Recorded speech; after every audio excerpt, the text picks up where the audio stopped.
YouTuber Elvish Yadav ಮನೆ ಮೇಲೆ firing ಆಗಿದೆ. ಇಬ್ಬರು ದುಷ್ಕರ್ಮಿಗಳಿಂದ ಮನೆ ಮೇಲೆ ಗುಂಡಿನ ಸುರಿಮಳೆಗೈಯಲಾಗಿದೆ. ನಟೋರಿಯಸ್ ಬಹು ಗ್ಯಾಂಗ್ನಿಂದ 25 ಸುತ್ತು ಗುಂಡಿನ ದಾಳಿ ಆಗಿರೋದು ಹಾಗೂ ಈ ದಾಳಿಯ ಭೀಕರ ದೃಶ್ಯ ಸಿಸಿಟಿವಿ ಕ್ಯಾಮೆರಾದಲ್ಲಿ ಸೆರೆಯಾಗಿದೆ. ಹರಿಯಾಣದ ಗುರುಗ್ರಾಮದಲ್ಲಿರುವಂತಹ ಎಲ್ವಿಶ್ ಯಾದವ್ ಮನೆ ಮೇಲೆ ಏಕಾಏಕಿ ಈ ಬಹು ಗ್ಯಾಂಗ್ನ ಸದಸ್ಯರು ಫೈರಿಂಗ್ ಅನ್ನ ಮಾಡಿದ್ದಾರೆ. 25 ಸುತ್ತು ಫೈರಿಂಗ್.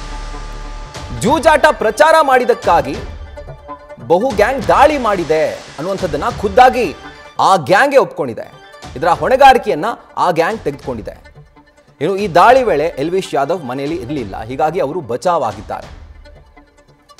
ಸೊ ಒಂದು ನಟೋರಿಯಸ್ ಬಹು ಗ್ಯಾಂಗ್ ಇವತ್ತು ಬಿಗ್ ಬಾಸ್ OTT ಸ್ಪರ್ಧಿ ಹಾಗೂ ನಮ್ಮ ದೇಶದ ಯೂಟ್ಯೂಬರ್ ಆಗಿರುವಂತಹ ಎಲ್ವಿಶ್ ಯಾದವ್ ಮನೆ ಮೇಲೆ ಭೀಕರವಾಗಿ ಗುಂಡಿನ ದಾಳಿಯನ್ನ ಮಾಡಿದ್ದಾರೆ. ಕಾರಣ ಏನು? ಜೂಜಾಟಕ್ಕೆ ಸಂಬಂಧಪಟ್ಟಂತಹ ಆ್ಯಪ್ ಅನ್ನ ಎಲ್ವಿಶ್ ಯಾದವ್ ಪ್ರಮೋಟ್ ಮಾಡಿದ್ದಕ್ಕೆ ಈ ದಾಳಿ ಮಾಡಿದ್ದೀವಿ ಅನ್ನುವಂಥದ್ದು.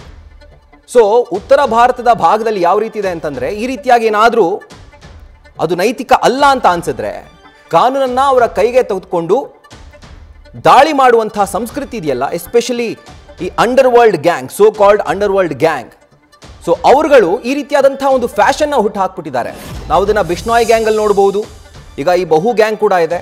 ಸೊ ಇಬ್ರು ಕೂಡ ಈ ರೀತಿಯಾಗಿ ದಾಳಿಯ ಸಂಸ್ಕೃತಿಯನ್ನ ಉತ್ತರ ಭಾರತದಲ್ಲಿ ಇನ್ನೂ ಪ್ರಚಲಿತವಾಗಿಟ್ಟಿದ್ದಾರೆ.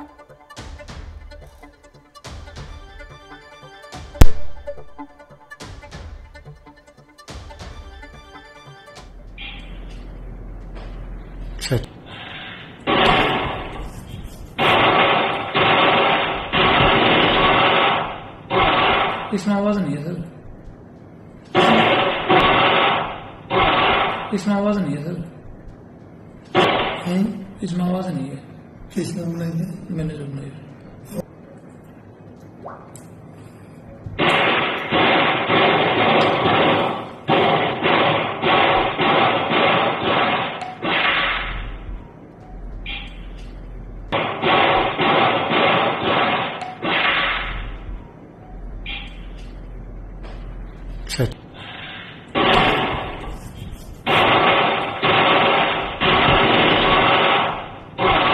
इसमें आवाज नहीं है सर, इसमें आवाज नहीं है सर, इसमें आवाज नहीं है। किसने बनाई है? मैंने जो बनाई। ಇದರ ಕುರಿತಾಗಿ ಡೀಟೇಲ್ಸ್ ಅನ್ನ ಕೊಡ್ತಾರೆ ನಮ್ಮ ಪ್ರತಿನಿಧಿ ವಾಸುದೇವ್. ಈಗ ಯಾವ ಆ್ಯಪ್ ಅನ್ನ ಪ್ರಮೋಟ್ ಮಾಡಿದ್ರು ಅಂಡ್ ಇವ್ರು ಯಾರು, ಎಸ್ಪೆಷಲಿ ಈ ಗುಂಡಿನ ದಾಳಿ ಮಾಡಿದಂಥ ಈ ಕ್ರಿಮಿನಲ್ಸ್ ಅನ್ನ ಕಂಡು ಹಿಡಿದಿದ್ರ ಆ ಪೊಲೀಸ್ ಅಂತ ಏನ್ ಡೀಟೇಲ್ಸ್ ಲಭ್ಯವಾಗ್ತಾ ಇದೆ ವಾಸುದೇವ್? ಬಹುಶಃ ಸಂಪರ್ಕ ಕಡಿತವಾಗಿದೆ ಅಂತ ಭಾವಿಸ್ತೀನಿ. ಸೊ ಉತ್ತರ ಭಾರತದಲ್ಲಿ ಈ ಅಂಡರ್ ವರ್ಲ್ಡ್ ಗ್ಯಾಂಗ್ಗಳೇನಿದ್ದಾವೆ, ಬಿಷ್ಣಾಯ್ ಜೊತೆಗೆ ಈ ಬಹು ಗ್ಯಾಂಗ್, ಇವ್ರುಗಳ ಹಾವಳಿ ಹೆಚ್ಚಾಗಿದೆ. ಇವ್ರಿಗೆ ಯಾವುದಾದ್ರೂ ತಪ್ಪು ಅಂತ ಅನ್ಸಿದ್ರೆ ಏಕಾಏಕಿ ಅವರ ಮನೆಗೆ ಹೋಗ್ತಾರೆ, ನುಗ್ತಾರೆ, ಆಫೀಸಿಗೆ ನುಗ್ತಾರೆ, ಶೂಟ್ ಮಾಡ್ತಾರೆ, ಬರ್ತಾರೆ.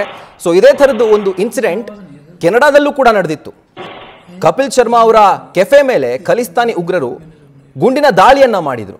ಏಕಾಏಕಿ ರಾಜಾರೋಷವಾಗಿ ಕಾನೂನನ್ನ ಕೈಗೆತ್ಕೊಂಡು ನಾವೇ ಕಾನೂನನ್ನ ಮಾಡ್ತೀವಿ, ನಮ್ಮದೇ ಶಾಸನ ಅನ್ನುವಂತಹ ರೀತಿಯಲ್ಲಿ ಈ ಉತ್ತರ ಭಾರತದಲ್ಲಿ ಈ ಗ್ಯಾಂಗ್ಗಳ ಹಾವಳಿ ಹೆಚ್ಚಾಗಿದೆ.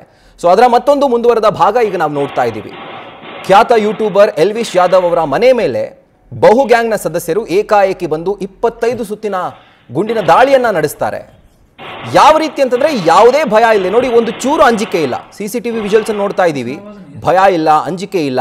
ಹೆಲ್ಮೆಟ್ ಹಾಕೊಳ್ತಾರೆ, ಬರ್ತಾರೆ, ಗಾಡಿ ನಿಲ್ಲಿಸ್ತಾರೆ, ಶೂಟ್ ಮಾಡ್ತಾರೆ, ಹೋಗ್ತಾರೆ. ಇದಾದ ನಂತರ ನಾವೇ ಮಾಡಿದ್ದು ಅನ್ನುವಂಥದ್ದನ್ನ ರಾಜಾರೋಷವಾಗಿ ಒಪ್ಕೊಳ್ತಾರೆ. ಸೊ ಇದರ ಒಂದು ಹೊಣೆಗಾರಿಕೆಯನ್ನು ಕೂಡ ಇವತ್ತು ಬಹು ಗ್ಯಾಂಗ್ ಹೊತ್ಕೊಂಡಿದೆ.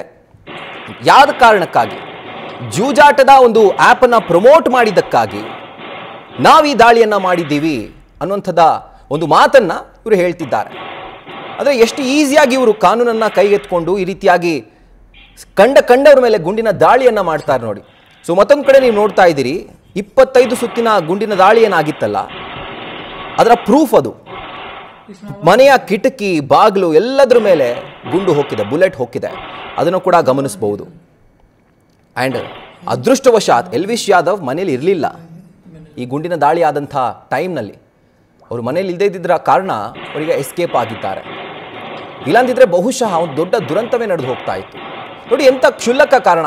ಈಗ ಅಕಸ್ಮಾತ್ ಬೆಟ್ಟಿಂಗ್ ಆ್ಯಪ್ ಪ್ರಚಾರ ಮಾಡಿದ್ರು ಅಂತ ಆದರೆ ಅದಕ್ಕೆ ಸಂಬಂಧಪಟ್ಟಂತಹ ಸಂಸ್ಥೆಗಳಿದ್ದಾವೆ, ಇಡಿ ಇದೆ, ಇದೆಲ್ಲವೂ ಕೂಡ ತನಿಖೆಯನ್ನು ಮಾಡ್ತಾರೆ. ಈಗಾಗಲೇ ನಡೀತಾ ಇದೆ ತನಿಖೆ. ಆದರೆ ಯಾವುದೋ ಕಾರಣ ಇಟ್ಕೊಂಡು ಬೆಟ್ಟಿಂಗ್ ಆ್ಯಪ್ ಒಂದು ಪ್ರಚಾರ ಮಾಡಿದ್ದಾರೆ, ಜೂಜಾಟದ ಆ್ಯಪನ್ನು ಪ್ರಮೋಟ್ ಮಾಡಿದ್ದಾರೆ ಅಂತ ಹೇಳಿ ಈ ಥರ ಗುಂಡಿನ ದಾಳಿಯನ್ನು ಮಾಡುವಂಥದ್ದು ಯಾವ ಕಾನೂನಲ್ಲಿ ಜಾಗ ಇದೆ ಇದಕ್ಕೆ? ಹಾಗಿದ್ರೆ ಅಲ್ಲಿನ ಪೊಲೀಸರು ಅಷ್ಟು ಅಸಮರ್ಥರ? ಇಂಥವ್ರನ್ನೆಲ್ಲ ಹೆಡೆಮುರಿ ಕಟ್ಟೋದಕ್ಕೆ ಅವ್ರ ಕೈಯಲ್ಲಿ ಸಾಧ್ಯ ಆಗ್ತಾ ಇಲ್ವಾ? ಈ ರೀತಿ ರಾಜಾರೋಷವಾಗಿ ಬಂದು ಸಿವಿಲಿಯನ್ ಮೇಲೆ ಗುಂಡಿನ ದಾಳಿಯನ್ನು ಮಾಡ್ತಾರೆ ಅಂತಂದರೆ ಅದು ಯಾವುದೇ ಥರದ ಅಂಡರ್ವರ್ಲ್ಡ್ ಚಟುವಟಿಕೆನೂ ಅವರು ತೊಡಗಿಸ್ಕೊಂಡಿರಲಿಲ್ಲ. ಜಸ್ಟ್ ಒಂದು ಆ್ಯಪನ್ನು ಪ್ರಮೋಟ್ ಮಾಡಿದ್ರಷ್ಟೇ. ಅದಕ್ಕೋಸ್ಕರ ಈ ರೀತಿಯಾಗಿ ಒಂದು ವರ್ತನೆನ, ಈ ರೀತಿಯಾಗಿ ಒಂದು ಕ್ರೈಮ. ನಿಜವಾಗ್ಲೂ ಹರಿಯಾಣ ಪೊಲೀಸರು ಇದಕ್ಕೆ ಉತ್ತರ ಕೊಡಬೇಕು. ಯಾಕೆಂದರೆ ಅಷ್ಟು ಫ್ರೀಡಮ್ ಕೊಟ್ಟಿದ್ದಾರೆ ಅಂದರೆ ಎಲ್ಲಿದೆ ಕಾನೂನು ಸುವ್ಯವಸ್ಥೆ? ಎಸ್ಪೆಷಲಿ ನಾರ್ತ್ ಇಂಡಿಯಾ ಭಾಗ, ಪಂಜಾಬ್, ಹರಿಯಾಣ ಜೊತೆಗೆ ಉತ್ತರಾಖಂಡ್ನ ಅನೇಕ ಭಾಗ, ಎಲ್ಲ ಭಾಗದಲ್ಲೂ ಕೂಡ ನಾವು ನೋಡ್ಬೋದು ಈ ಗ್ಯಾಂಗ್ಗಳ ಇನ್ಫ್ಲೂಯೆನ್ಸನ್ನು. ಬಿಷ್ಣಾಯ್ ಗ್ಯಾಂಗ್ ಆಗಿರ್ಬೋದು, ಜೊತೆಗೆ ಬಹು ಗ್ಯಾಂಗ್ ಆಗಿರ್ಬೋದು, ಇನ್ಯಾವುದೇ ಗ್ಯಾಂಗ್ ಆಗಿರ್ಬೋದು. ಸೊ ಎಲ್ಲವೂ ಕೂಡ ಇದೇ ಥರ ಒಂದು ಸಂಸ್ಕೃತಿ ಅಲ್ಲಿ ಈಗ ಸದ್ಯಕ್ಕೆ ಪ್ರಚಲಿತದಲ್ಲಿ ಇರೋದು. ಅಂದರೆ ಯಾರಾದರೂ ತಪ್ಪು ಅಂತ ಅವ್ರಿಗನ್ಸಿದ್ರೆ ಅವರೇ ನೀಟಾಗಿ ಬಂದು ಏನು ಕ್ರಮ ಕೈಗೊಳ್ಳಬೇಕೋ ಕೈಗೊಳ್ತಾ ಇದ್ದಾರೆ. ಅದನ್ನು ನೋಡ್ತಾ ಇದ್ದೀವಿ. ಹರಿಯಾಣ ಪೊಲೀಸರ ಒಂದು ಅಸಮರ್ಥತೆ ಇದರಲ್ಲಿ ಎದ್ದು ಕಾಣಿಸ್ತಾ ಇದೆ. ಡೀಟೇಲ್ಸನ್ನು ಕೊಡ್ತಾರೆ ನಮ್ಮ ಪ್ರತಿನಿಧಿ ವಾಸುದೇವ್. ಯಾರೀ ಕ್ರಿಮಿನಲ್ಸ್? ಏನಾದರೂ ಅವರ ಐಡೆಂಟಿಫಿಕೇಶನ್ ಆಗಿದೆಯಾ? ಜಸ್ಟ್ ಬೆಟ್ಟಿಂಗ್ ಆ್ಯಪನ್ನು ಪ್ರಮೋಟ್ ಮಾಡಿದ್ದಕ್ಕೆ ಈ ರೀತಿಯಾದಂಥ ಒಂದು ವರ್ತನೆನಾ? ಎಸ್ ರಾಹುಲ್, ಬಹು ಗ್ಯಾಂಗ್ ಅವರು ಮಾಡಿದ್ದಾರೆ ಅನ್ನೋದು ಈಗ ಪ್ರಾಥಮಿಕವಾಗಿ ಸಿಗ್ತಾ ಇರುವಂತಹ ಮಾಹಿತಿ. ಆಕ್ಚುಲಿ ಇದು ಬೆಳಗ್ಗೆ 5:30 6 ಗಂಟೆ ಸುಮಾರಿಗೆ 3-4 ಜನ ಮುಸುಕುದಾರಿಗಳು 20 ರಿಂದ 25 ಸುತ್ತು ಫೈರ್ ಮಾಡಿದ್ದಾರೆ ನಮ್ಮ ಮಾಹಿತಿ ಇದೆ. ಬಟ್ ಹಳೆ ದ್ವೇಷ ಏನಾದ್ರು ಇದೆಯಾ ಅಥವಾ ಕೇವಲ ಒಂದು ಆಪ್ ಅನ್ನ ಪ್ರಮೋಟ್ ಮಾಡಿದ್ದಕ್ಕೆ ಹೀಗೆ ಮಾಡಿದಾರಾ ಅನ್ನೋದು ಇನ್ನೂ ಕೂಡ ಗೊತ್ತಿಲ್ಲ. ಪೊಲೀಸ್ ತನಿಖೆ ಆಗಬೇಕು.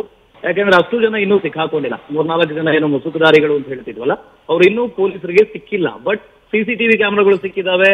ಅದು ಬಹು ಗ್ಯಾಂಗ್ನವರೇ ಮಾಡಿದ್ದಾರೆ ಅನ್ನೋದು ಗೊತ್ತಿದೆ. ಬಟ್ ಸ್ಟಿಲ್ ಯಾಕೆ ಅವ್ರನ್ನ ಇನ್ನೂ ಅರೆಸ್ಟ್ ಮಾಡಿಲ್ಲ ಅನ್ನೋದೇ ಒಂದು ದೊಡ್ಡ ಪ್ರಶ್ನೆ. ಜೊತೆಗೆ ಇವರೊಂದು ಸೋಷಿಯಲ್ ಮೀಡಿಯಾ ಇನ್ಫ್ಲುಯೆನ್ಸರು, ಯೂಟ್ಯೂಬರು, ಜೊತೆಗೆ ಈ ಬಿಗ್ ಬಾಸ್ OTT ಅಲ್ಲಿ ವಿನ್ನರ್ ಬೇರೆ. ಇಷ್ಟಿದ್ರೂ ಕೂಡ ಮನೆಗೆ ಪ್ರೊಟೆಕ್ಷನ್ ಇರ್ಲಿಲ್ವಾ? ಅದು ಬೆಳಗ್ಗೆ ಒಂದು 5:30 6 ಗಂಟೆ ಹೊತ್ತಿಗೆ ಏನ್ ದೊಡ್ಡ ಕತ್ಲೇನು ಇರೋದಿಲ್ಲ, ಮಾರ್ನಿಂಗ್ ಆಗಿರುತ್ತೆ. ಅಷ್ಟಿದ್ರೂ ಕೂಡ ಬೆಳಗ್ಗೆ ಬಂದು 20 ರಿಂದ 25 ಸುತ್ತು ಫೈರ್ ಮಾಡ್ತಾರೆ ಅಂತ ಹೇಳಿದ್ರೆ ನಿಜಕ್ಕೂ ಪೊಲೀಸರ ಅಸಮರ್ಥತೆಯಲ್ಲಿ ಕಾಣಿಸ್ತಾ ಇದೆ. ಜೊತೆಗೆ ಇವ್ರ ಹಿಂದೆ ನಿಮಗೆ ಗೊತ್ತಿರ್ಬೋದು, ಅವ್ರ ಹಿಸ್ಟ್ರಿ ಗೊತ್ತಿದ್ರೆ ರೇವ್ ಪಾರ್ಟಿಯಲ್ಲಿ ಸಿಕ್ಕಾಕೊಂಡಿದ್ರು. ಜೊತೆಗೆ ಈ ಸ್ನೇಕ್ ವೆನ್ ಅನ್ನ ಯೂಸ್ ಮಾಡಿದ್ದಾರೆ ಅನ್ನೋ ಕೇಸ್ ಕೂಡ ಅವ್ರ ಮೇಲಿದೆ. ಈಗಾಗಲೇ ಟ್ರಯಲ್ ಕೂಡ ಆರಂಭ ಆಗಿದೆ, ಟ್ರಯಲ್ ಆಗ್ತಾ ಇದೆ. ಸೊ ಅವ್ರ ಮೇಲೆ ಒಂದಷ್ಟು ಈ ಭೂಗತ ಗ್ಯಾಂಗ್ಗಳು ಕಣ್ಣಿಟ್ಟಿದ್ವು ಈ ಹಿಂದೆಯೂ ಅನ್ನೋ ಸುದ್ದಿಗಳು ಕೂಡ ಹರಿದಾಡ್ತಾ ಇದ್ವು. ಸೊ ಇವತ್ತು ಈ ಒಂದು ಫೈರಿಂಗ್ ಆಗಿರೋದು. ಸೊ ಆದಷ್ಟು ಬೇಗ ಪೊಲೀಸರು ಕೂಡ ಹೇಳ್ತಾ ಇದ್ದಾರೆ ಎಲ್ಲ ಎವಿಡೆನ್ಸ್ ಗಳನ್ನ ನಾವು ಕಲೆಕ್ಟ್ ಮಾಡ್ತಾ ಇದೀವಿ. ಕಲೆಕ್ಟ್ ಮಾಡಿದ ನಂತರ ಅವರನ್ನ ಹಿಡಿಯೋ ಪ್ರಯತ್ನ ಮಾಡ್ತೀವಿ ಅಂತ ಹೇಳ್ತಾ ಇದ್ದಾರೆ. ನೋಡೋಣ ಏನಾಗುತ್ತೆ. ಇವತ್ತು ಅಥವಾ ನಾಳೆ ಒಂದಷ್ಟು ಡೆವಲಪ್ಮೆಂಟ್ ಆಗುವಂತ ಸಾಧ್ಯತೆ ಇದೆ. Rahul. Right Vasudev, thank you ಡೀಟೇಲ್ಸ್ಗೆ. ನ್ಯೂಸ್ ಫಸ್ಟ್, ನಿರ್ಭೀತಿಯಿಂದ ನಿಮ್ಮ ಪರವಾಗಿ.